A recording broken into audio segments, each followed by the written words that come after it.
আসসালামু আলাইকুম। এখন দেখবেন সংবাদ শিরোনাম। ফেনী ছাগলনাইয়ায় মাটি কাটা নিয়ে বিএনপি কর্মীদের দুপক্ষের সংঘর্ষে একজন নিহত, আটক 7। বাগেরহাটে শ্রমিক লীগ নেতা হত্যার ঘটনায় ধরা পড়েনি কেউ। মেহেরপুরে চাহিদা মতো জ্বালানি তেল না পেয়ে সেচ নিয়ে দুশ্চিন্তায় কৃষক। শিগগিরই সংকট না কাটলে বড় ধরনের লোকসানের শঙ্কা।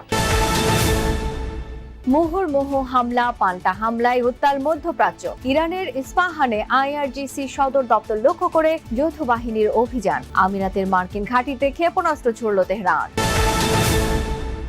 দিনাজপুরের কাহারোলে আগামীকাল খাল খনন কর্মসূচির উদ্বোধন করবেন প্রধানমন্ত্রী। কৃষি সহ আর্থসামাজিক ক্ষেত্রে ইতিবাচক পরিবর্তনের আশা পানি সম্পদ মন্ত্রীর। এতক্ষণ শুনছিলেন সংবাদ শিরোনাম, এবারে শুনবেন বিস্তারিত। ফেনীর ছাগলনাইয়ায় ফসলি জমির মাটি কাটাকে কেন্দ্র করে বিএনপি কর্মীদের দুপক্ষের সংঘর্ষে একজন নিহত হয়েছেন, আহত হয়েছেন 2 জন।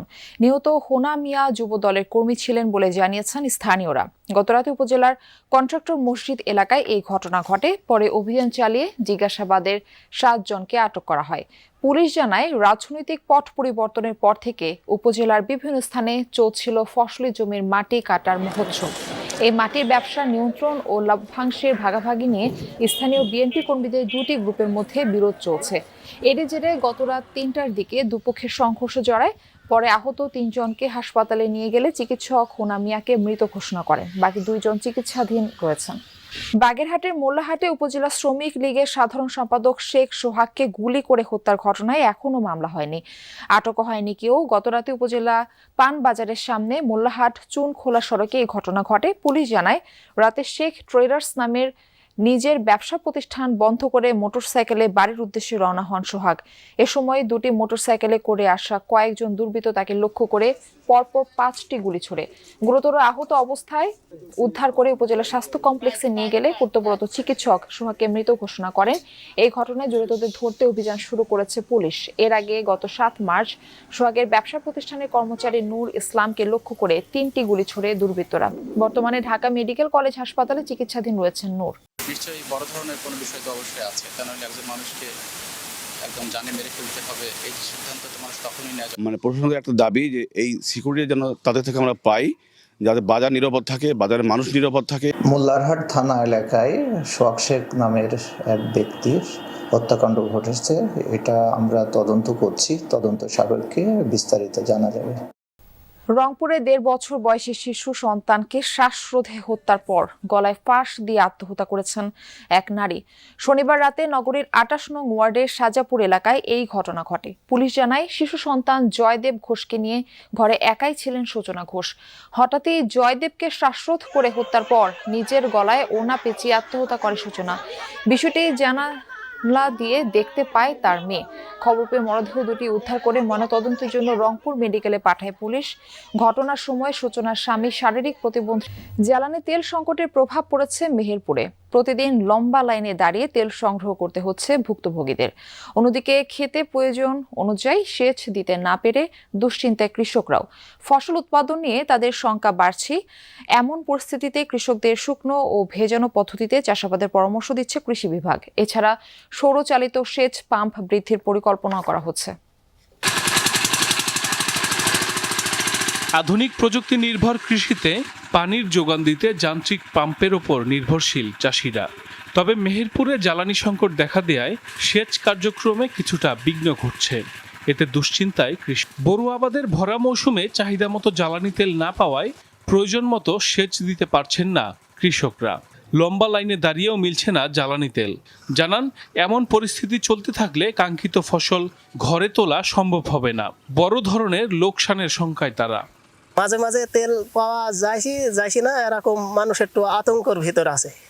লিচু বাগানে, আম বাগানে পানি লাগছে, এখন লাগবে 10 লিটার তেল।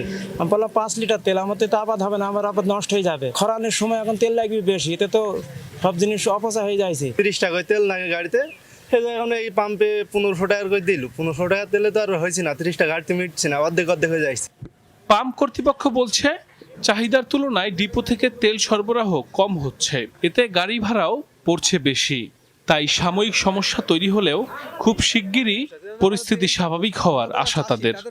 যেখানে 13,500 তেল আসবে সেখানে দিচ্ছে হয়তো 7,000, 6,000, 8,000। সেই পরিমাণ তেল নিয়ে এসে ভাড়ার পরিমাণ বেশি পড়ছে, তেলের রেট যেটা সেটাই আমরা পাচ্ছি, এতে আমরাও ক্ষতিগ্রস্ত। এমন পরিস্থিতিতে কৃষকদের শুকনো ও ভেজানো পদ্ধতিতে চাষাবাদের পরামর্শ দিচ্ছে কৃষি বিভাগ। এতে অর্ধেক পানিতেই ফসল উৎপাদনের পাশাপাশি খরচও কমানো সম্ভব। এছাড়া সৌরচালিত সেচ পাম্প বৃদ্ধির পরিকল্পনা করা হচ্ছে বলেও জানিয়েছেন কৃষি কর্মকর্তা। কৃষকদেরকে এই মুহূর্তে পানি সাশ্রয়ের জন্য পর্যায়ক্রমিক শুকনো এবং ভিজানো পদ্ধতি ব্যবহারের পরামর্শ দিচ্ছি। এখানে যখন জমির পানি শুকিয়ে চিরফাট অবস্থা আসবে তখন কৃষক সেচ দেবে। যদি এই প্রক্রিয়া কৃষক অব্যাহত রাখে তাহলে বর্তমান যে পানির ব্যবহার করছে তারা অর্ধেক পানির মাধ্যমে সে কাঙ্ক্ষিত ফলন পাবে। আমরা চাচ্ছি যে বড় মৌসুমে যে সমস্ত ফসলে পানি কম লাগে সেই জাতীয় ফসলে আবাদ বৃদ্ধি করতে। চলতি মৌসুমে জেলায় 19,400 হেক্টর জমিতে বোরো আবাদ হয়েছে। সরকারের নির্দেশনা অনুযায়ী এখন পর্যন্ত কিন্তু বরিশালের যে তেলের পাম্পগুলো রয়েছে সেখানে কিন্তু সংকট কাটেনি এবং গত কয়েকদিনে আমরা যেটা দেখেছি যে রেশনিং পদ্ধতিতে 200 থেকে 300 টাকা করে তেল দেয়া হচ্ছে এবং মুহুর্মুহু হামলা পাল্টা হামলায় অগ্নিগর্ভ মধ্যপ্রাচ্য। রোববার ভোরে ইরানের ইস্পাহান শহরে তাণ্ডব চালিয়েছে যুক্তরাষ্ট্র ইসরায়েল যৌথ বাহিনী। প্রাণ হারিয়েছে 15 জন। মূল টার্গেট ছিল আইআরজিসি সদর দপ্তর। 2 সিনিয়র কমান্ডারকে হত্যার দাবি করেছে তেল আবিব। অন্যদিকে সংযুক্ত আরব আমিরাতের আল ধাফরা মার্কিন ঘাঁটিতে ব্যাপক মিসাইল ও ড্রোন হামলা চালিয়েছে ইরান। টার্গেট হয়েছে ইসরায়েল সহ মধ্যপ্রাচ্যের অন্যান্য দেশের সামরিক স্থাপনা।